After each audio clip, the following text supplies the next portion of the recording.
قرآن جتنا حساس ہے شرک پر، ہم اتنے بے حس ہیں شرک پر.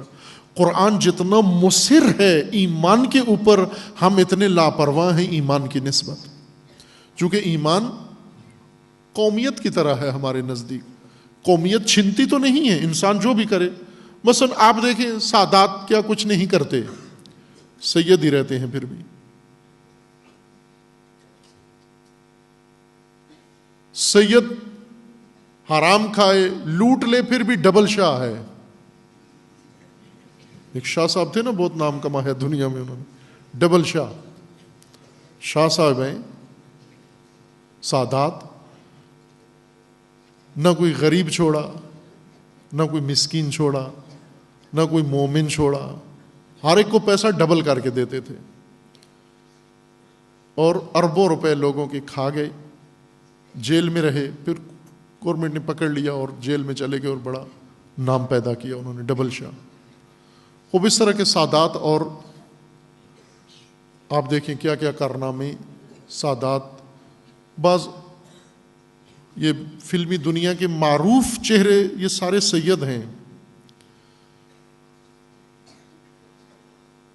عورتیں، اداکارائیں، سیادت نہیں ضائع ہوتی ان کی، زائل ہوتی، پھر بھی سید ہیں. سب کچھ کر کے بھی سید ہیں. اسی طرح دوسری قومیتیں ہیں، جو کچھ کرے انسان، قومیت تو زائل نہیں ہوتی. مومن ہونا بھی قومیت ہے، سب کچھ کر کے بھی مومن ہے.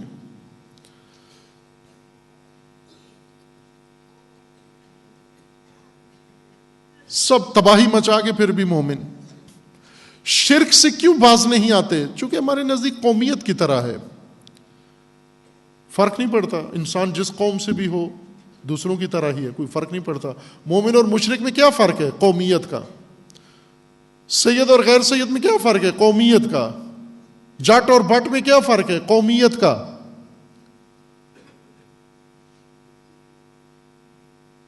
تو مومن اور مشرک میں بھی قومیت کا فرق ہے. قومیت کا فرق انسان کو اتنا زیادہ تفریق نہیں ڈالتا. قرآن کا فرمان ہے نا، ایمان اور شرک کا فرق بہت بڑا فرق ہے.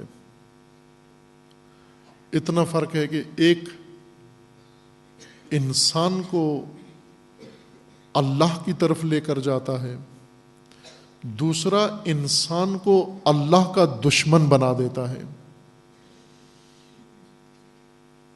مخالف سمت میں لے کر جاتا ہے، اللہ سے دور کرتا ہے، اللہ کا عدو بنا دیتا ہے.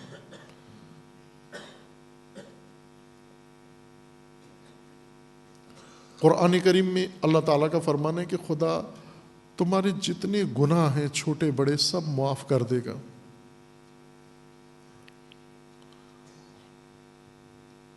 سب کچھ خدا معاف کر دے گا. آیت کریمہ سے پڑھ دوں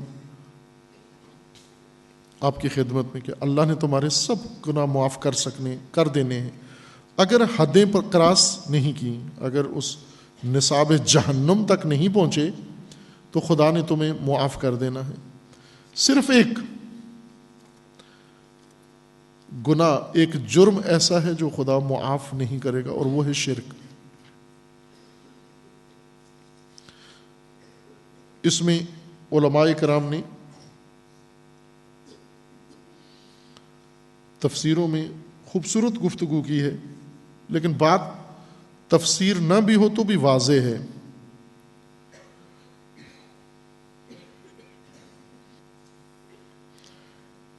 متعدد آیات ہیں. خداوند تبارک و تعالیٰ نے فرمایا کہ ما کان لنا ان نشرک باللہ من شیء ومن یشرک باللہ فقد افترى اثما عظیما ومن یشرک باللہ فقد ضل ضلالا بعیدا انہ من یشرک باللہ فقد حرم اللہ علیہ الجنہ، حرام ہے جنت اس پر جس نے شرک کیا. فما لهم من دونه من ولي ولا يشرك في حكمه احدا فليعمل عملا صالحا ولا يشرك بعبادة ربه احدا ومن يشرك بالله فكأنما خر من السماء. جس نے شرک کیا ایسے ہی ہے جیسے آسمان سے گر گیا ہو. آسمان سے کسی کو چھوڑ دیا جائے, گرا دیا جائے. جس نے شرک کیا یہ حالت ہے اس کی. اگر کوئی چھت سے گر جائے کیا حالت ہوتی ہے اس کی؟ کئی طبقہ عمارت سے گر جائے کیا حالت ہوتی ہے کسی کی؟ اگر اڑتے جہاز سے کسی کو نیچے پھینک دیا جائے آپ تصور کر لیں کیا حال ہوگا اس کا. اس سے بدتر ہے وہ شخص جو مشرک ہے, شرک کرتا ہے, جسے آسمان سے نیچے پھینک دیا ہو. اور خداوند تبارک و تعالیٰ کا فرمانا ہے کہ اللہ معاف کر دے گا, خدا مغفرت کر دے گا سارے تمہارے گناہ سوائے شرک کے. شرک کو خدا ہرگز معاف نہیں کرے گا تم سے.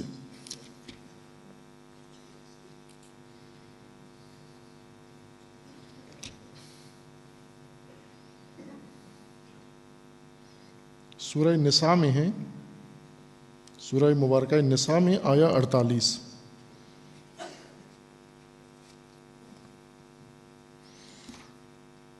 یہاں آیا سن لیں پھر جا کر اس میں غور و فکر کریں. حساسیت قرآن کی مشاہدہ فرمائیں اور پھر اپنی ہماری بے حسی, عمومی بے حسی ہے یہ تمام طبقات کی, اور قرآن نے اس بے حسی کو بھی ذکر کیا ہے. سورہ یوسف میں بے حسی کا ذکر کیا ہے. ابھی سورہ مبارکہ نساء میں اللہ تعالیٰ کا فرمانا ہے ان اللہ لا یغفر ان یشرک بہ. ان اللہ لا یغفر, خدا ہرگز مغفرت نہیں کرے گا, معاف نہیں کرے گا, درگزر نہیں کرے گا اس سے شرک کیا جائے, اس کے ساتھ شریک ٹھہرایا جائے. شرک کو خدا معاف نہیں کرے گا کسی سے بھی. اور اس کے بعد ہے وَيَغْفِرُ مَا دُونَ ذَلِكَ لِمَن يَشَاءُ. اور اس کے علاوہ, شرک کے علاوہ اگر کچھ غلطیاں کی تم نے وہ معاف ہو سکتی ہیں, ان سے درگزر کیا جا سکتا ہے, ان سے گزرا جا سکتا ہے, ان میں چھوٹ دی جا سکتی ہے. لیکن اگر شرک کر دیا ناممکن ہے. مغفرت تمہاری اگر حالت شرک میں مرے, ارتکاب شرک کر کے مرے, پھر مغفرت نہیں ہے تمہاری. وَمَن يُشْرِكْ بِاللَّهِ فَقَدِ افْتَرَى اِثْمًا عَظِيمًا. جس نے بھی شرک کیا اس نے بہت بڑا گناہ انجام دیا, بہت بڑا اسم عظیم, گناہ عظیم, معصیت عظمیٰ. اور ایک جگہ قرآن کریم میں ہے کہ شرک ظلم عظیم ہے. ان الشرک لظلم عظیم, ظلم ہے بہت بڑا, غیر معمولی ظلم, ناقابل توصیف ظلم ہے شرک. یہ حساسیت ہے قرآن کریم کی. اور یہ بھی ذکر کیا ہے کہ تم ہو بہت بے حس. سورہ یوسف میں حق تعالیٰ کا فرمانا ہے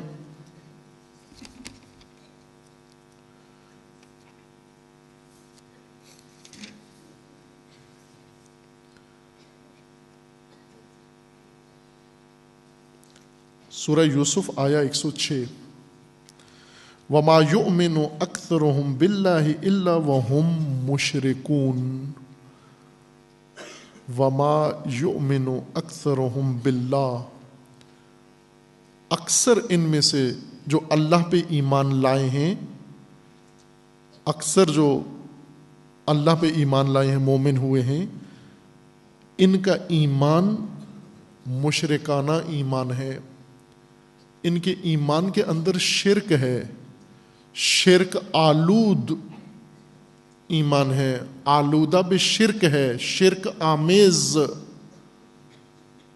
ایمان ہے ان کا. اور شرک خالص ہو ظلم ہے, شرک مخلوط ہو کر ایمان کے ساتھ ہو تو بھی ظلم ہے. اور شرک جس حالت میں انسان کے اندر اگر موجود ہوا مغفرت نہیں ہوگی. لا یغفر ان یشرک بہ، شرک کو خدا معاف نہیں کرے گا تم سے. اور ساتھ یہ بھی فرما دیا کہ وما یؤمن اکثرهم باللہ، تم مومن ہونے کے بعد بھی شرک سے باز نہیں آتے، شرک سے دور نہیں رہتے، شرک سے اجتناب نہیں کرتے، شرک سے اپنے آپ کو مبرہ اور منزہ نہیں کرتے مومن ہونے کے بعد بھی.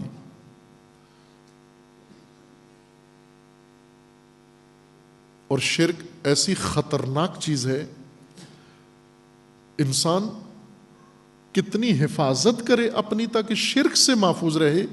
امیر المومنین فرماتے ہیں کہ بہت مشکل ہے ہم جیسے لوگوں کے لیے جن کا اکثر وقت لہو میں اور لعب میں اور سرگرمیوں میں گزر جاتا ہے، پرواہ نہیں کرتے، خشیت نہیں ہے ہم میں. خشیت چاہیے، خشیت اگر ہو انسان شرک کو روک سکتا ہے. ایک چیز شرک کی راہ میں صد بن سکتی ہے، وہ ہے خشیت اللہ. خشیت یعنی پرواہ، چوکنا رہنا، ہمیشہ پرواہ رکھنا خدا کی. جیسے آپ کبھی کبھار ایسے کام کرتے ہو کہ پکڑے نہ جاؤ چھپ کے. مثلا گھر میں بچہ ہے، وہ کوئی حرکت کرنا چاہتا ہے نا، تو اس کی دو نگاہیں ہوتی ہیں. ایک نگاہ ماں پہ رکھی ہوتی ہے، ایک نگاہ اس شے پہ رکھی ہوتی ہے جسے اٹھانے جا رہا ہے. ایک نیم نگاہ ادھر رکھتا ہے، نیم نگاہ ادھر رکھتا ہے. اس کو کہتے ہیں خشیت، پرواہ رکھنا، دھیان رکھنا، کھٹکا رکھنا. لیکن کچھ ہوتے ہیں ماں بے شک گھر میں بیٹھی ہو پرواہ کیے بغیر، کل عدم ہے، ماں ہے یا نہیں کوئی پرواہ نہیں ہے، جو کرنا ہے کر گزرتے ہیں. یہ ہوتے ہیں جن میں کوئی خشیت نہیں ہے، لاپرواہ، لا ابالی. وہ جو ہمیشہ اللہ کو ناظر سمجھتے ہیں ہر کام کرتے ہوئے، دھیان اللہ کی طرف ہے، پرواہ ہے خدا کی. یہ کام کروں گا یہ خدا کو پسند نہیں ہے، یہ پرواہ ہے، یہ خشیت ہے. جی تو چاہتا ہے کروں لیکن اللہ کو پسند نہیں ہے، اللہ راضی نہیں ہے، اس لیے یہ کام نہیں کر سکتا. یہ خشیت ہے. یہ خشیت شرک روک سکتی ہے. شرک روکنے کے لیے اللہ نے انسان کے لیے یہ وسیلہ بنایا ہے، خشیت اللہ.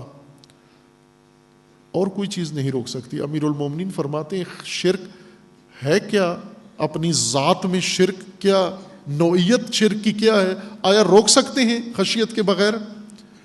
امیر المومنین فرماتے ہیں کہ شرک اس طرح ہے جس طرح چونٹی صاف شفاف پتھر سے، جیسے ٹائل لگی ہوئی ہو، ماربل لگا ہوا ہو، پالش کیا ہوا، اور اس کے اوپر سے چونٹی گزر جائے،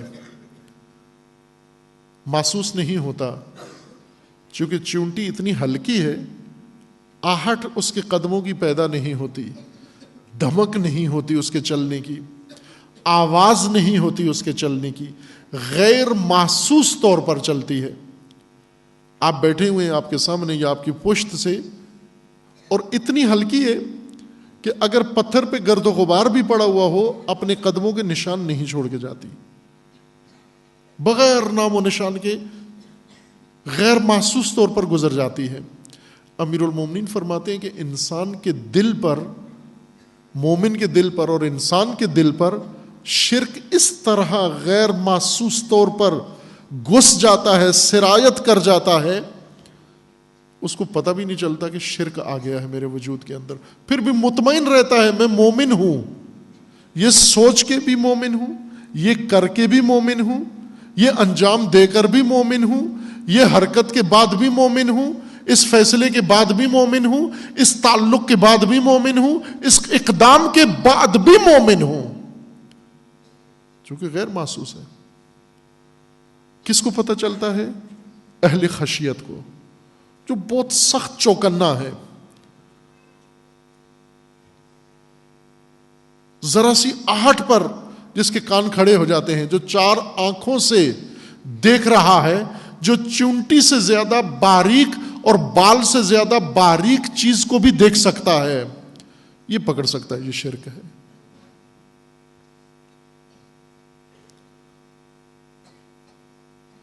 عزیزان، جتنی تباہی زمین پر شرک پھیلاتا ہے اور کوئی عامل اتنا نہیں ہے۔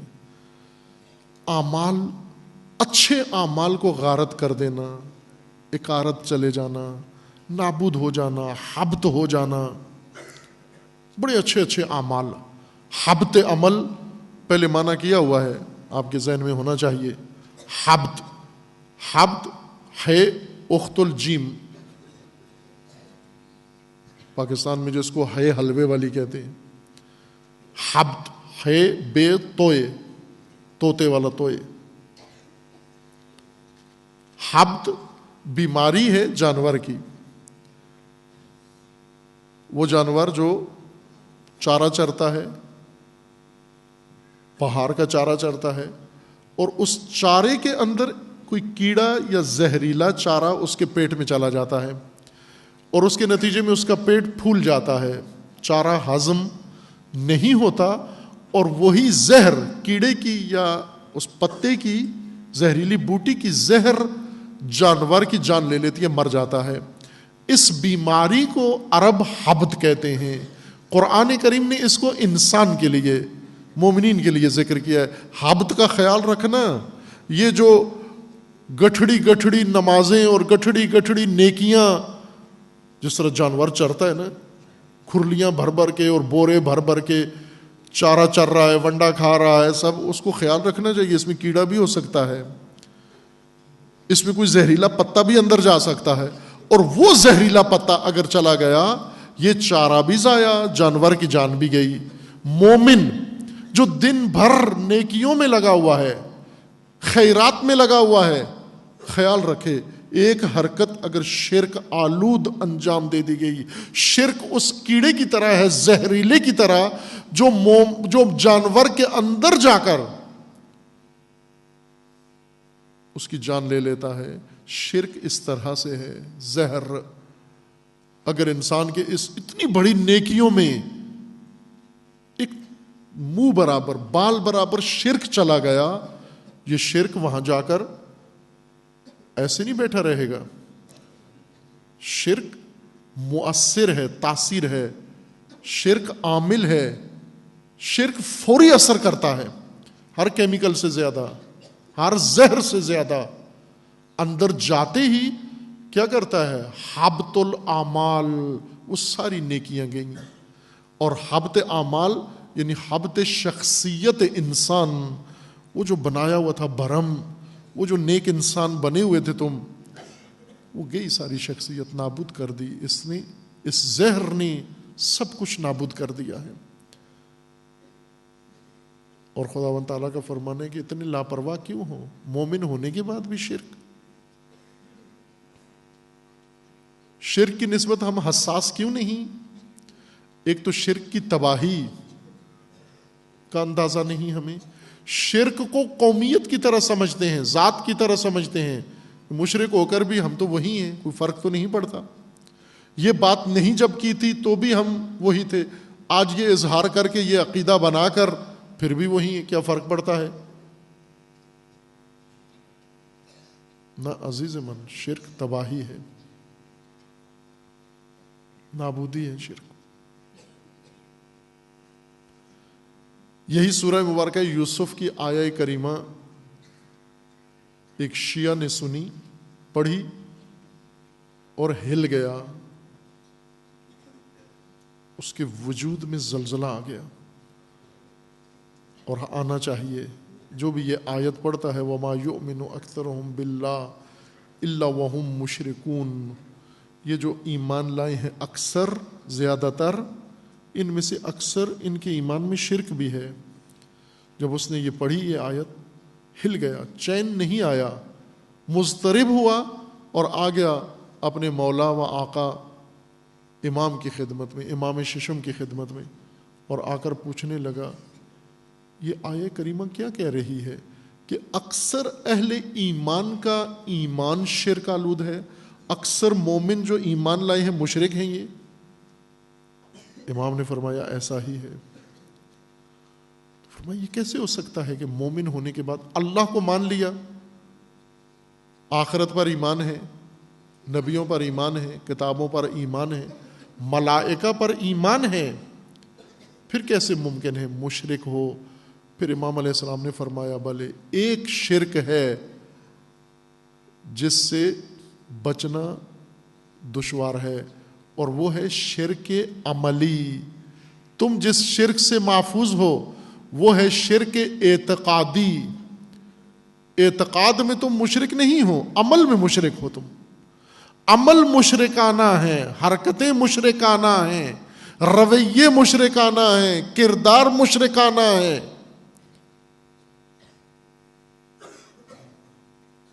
نشاندہی فرمائی, کیا یہ کام نہیں کرتے؟ کہا کرتا ہوں. دوسرے بھی کرتے ہیں, اسی کو شرک کہتے ہیں. اگر یہ کام کر رہے ہو تو یہی شرک ہے. عرض کروں گا وہ کیا کام ہے. شرک عملی جو زیادہ مومنوں کے شخصیت و وجود کے اندر گھس جاتا ہے.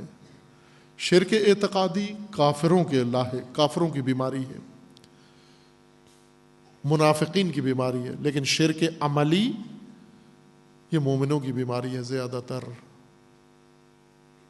جناب سیدہ فلسفہ دین بیان فرما رہی ہیں, تمہیں پتہ ہے ایمان کیا چیز ہے؟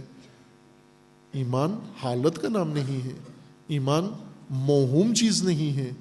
ایمان تمہاری تطہیر کے لیے ہے, تمہاری شخصیت کی تطہیر کے لیے, تمہاری قومیت کی تطہیر کے لیے, تمہاری اجتماع کی تطہیر کے لیے, تمہارے ماحول کی تطہیر کے لیے, تمہارے نظام کی تطہیر کے لیے, تمہاری حکومت کی تطہیر کے لیے, تمہاری مملکت کی تطہیر کے لیے ہے, تمہاری نسلوں کی تطہیر کے لیے, تمہاری اولاد کی تطہیر کے لیے. اللہ نے ایمان مقرر کیا ہے. وہ ایمان جو رسول اللہ نے تمہیں شرف یاب کیا, یہ کوئی معمولی احسان نہیں تھا رسول اللہ کا, غیر معمولی احسان تھا. اس کی قدر جانو, اس ایمان کی. اور تم سے مشرکانہ عمل سرزاد نہ ہو مومن ہونے کے بعد. متوجہ رہو. فجعل الایمان تطہیرا لکم من الشرک. ایمان کے بعد تم منزہ ہونا چاہیے, تمہیں پاک ہونا چاہیے.